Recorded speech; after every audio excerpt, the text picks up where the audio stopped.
Okay, picking it right up. We just finished page 8 in the last video.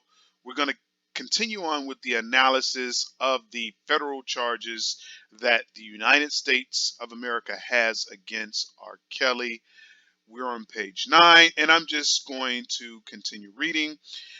In approximately early 2007, Kelly and McDavid agreed to pay minor 2 approximately $250,000 to return a videotape that they knew depicted Kelly engaged in sexual contact and sexual acts with minor 1 and minor 2.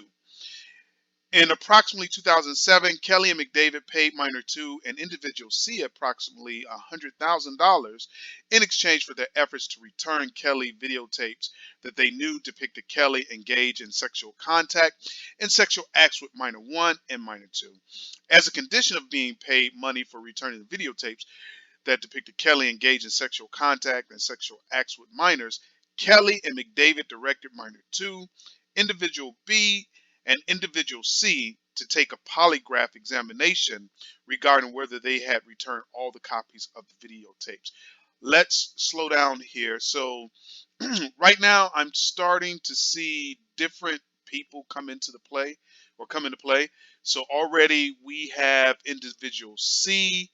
We now have we have an individual B and an individual C. And it looks like these are going to be additional folks that are probably going to be either prosecuted or forced to testify, one or the other. Approximately June 2008, after learning that individual B planned to announce at a press conference that he had recovered videos depicting Kelly engaging in sexual contact and sexual acts with minors, Kelly, McDavid, and others paid individual B approximately $170,000 to cancel the press conference. Now that's kind of funny because it looks like individual C gets paid $100,000. Then he probably goes to individual B and say, "Hey, look, these cats just paid me 100 G's to keep from revealing these tapes." So individual B was like, "Really? I'm gonna, come out and do a press conference, or I'm gonna threaten a press conference." I mean, that's my hypothetical, but I believe that's what happened, or it's close to what happened. Anyway, reading right along. It was further part of the conspiracy that Kelly, McDavid, and others agreed to intimidate, threaten, pressure, persuade, and attempt to persuade other individuals, including but not limited to minor 1, minor 1's parents, minor 2, and minor 5, to falsify and make false entry in a record, document, and tangible object related to Kelly's sexual contact and sexual acts with minors, such as the following. In approximately December 2000, pursuant to instructions that minor 1 received from Kelly, minor 1 falsified and caused a false entry to be made in a police report where minor 1 denied to law enforcement officers that Kelly engaged in sexual relationship with minors. In approximately May 2002, McDavid instructed minors 1 father to provide knowingly false testimony to Cook County grand jury investigating Kelly's sexual relationship with minor 1. McDavid instructed minor 1's father to deny the videotape depicting minor 1 engaged in sexual acts with Kelly when McDavid knew that the video 1 did depict minor 1 engaged in sexual acts with Kelly. As instructed, minor 1's father falsely denied to the grand jurors that video 1 depicted Kelly and minor 1, thus creating a false record and a false entry in a record, document, and tangible object. In approximately May 2002, Kelly persuaded minor 1 to provide knowingly false testimony to Cook County grand jury investigation Kelly's sexual relationship with minor 1. Minor 1 falsely denied to grand jurors that Kelly engaged in sexual relationship with minor 1, and minor 1 was not depicted on the video. On video 1, I'm sorry. Thus creating a false record and false entry in a record, document, and tangible object. In approximately May 2002, Kelly attempted to persuade minor 5 to provide knowingly false testimony to the Cook County grand jury investigating Kelly's sexual relationship with minor 1, and that Kelly instructed minor 5 to testify falsely that she did not recognize minor 1 on video 1.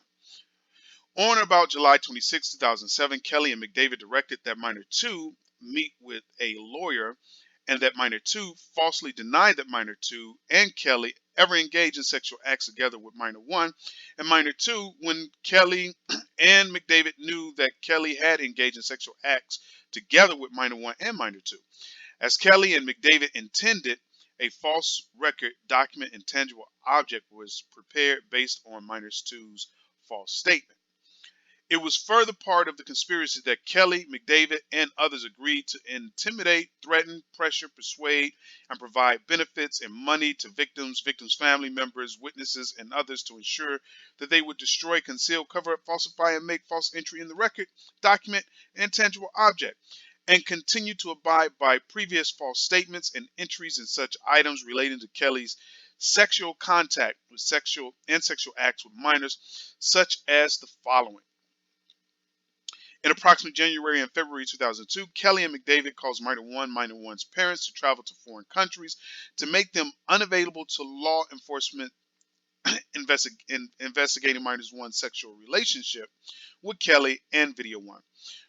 From at least approximately 2000 to approximately 2015, Kelly and McDavid made payments to and bought gifts for minor 1 and minor 1's parents with the intent to persuade and induce minor 1 and minor 1's parents to conceal, cover up, falsify, and make false entry in any record, document, and tangible object about Kelly's sexual relationship with minor 1, and to continue to abide by previous false statements and entries in such items, including the existence of multiple videos depicting Kelly engaging in sexual contact with and sexual acts with minor 1.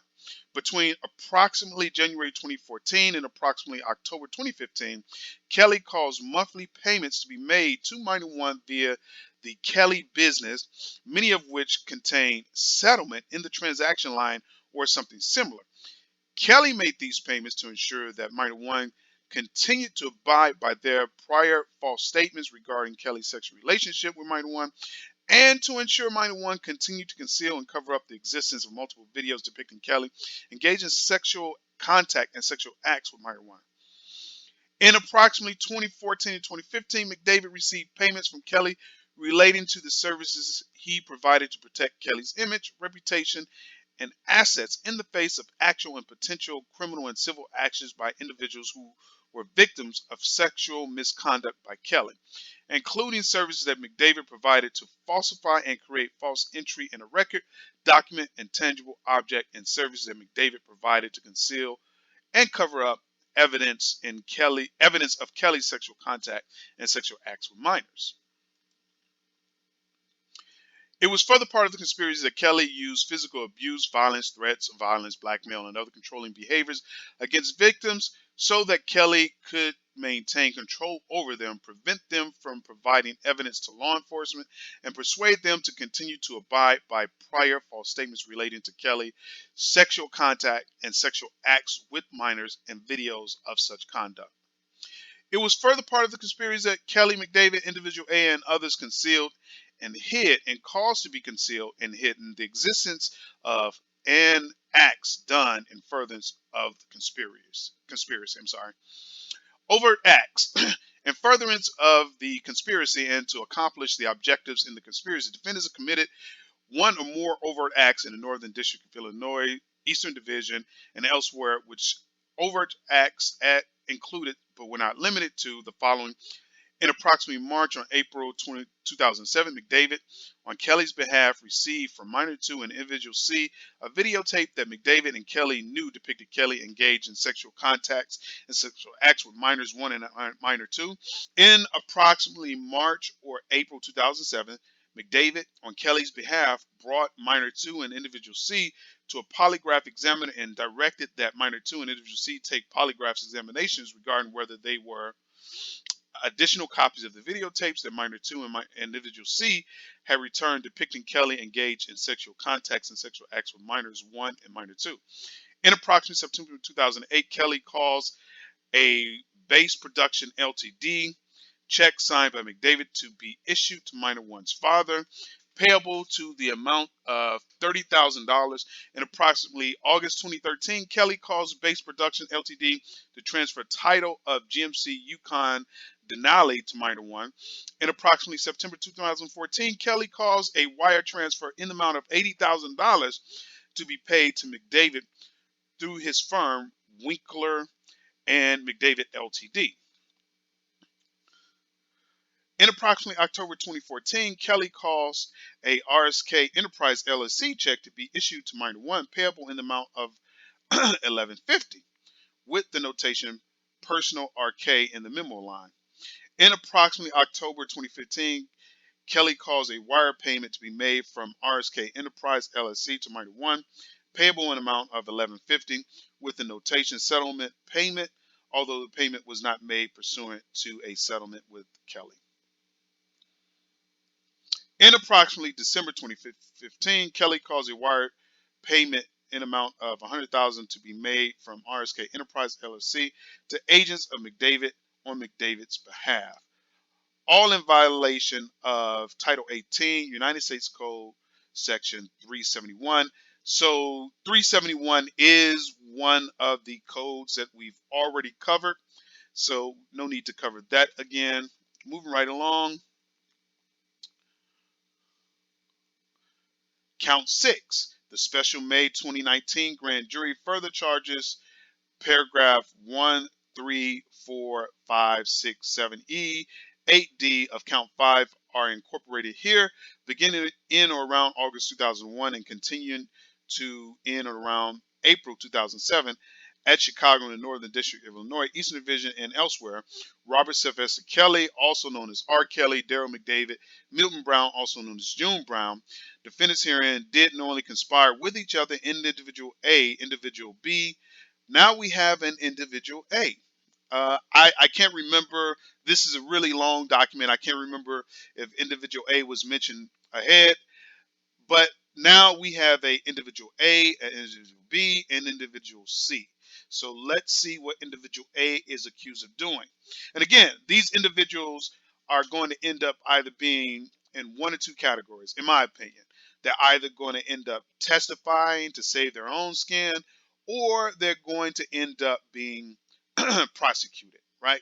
So anyway, individual B and others known and unknown to the grand jurors to receive child pornography as defined in Title 18, United States Code, Section 2256 8A, namely Video 2, Video 3, and Video 4. So here are the additional videos that were mentioned early in the litigation or early in this indictment.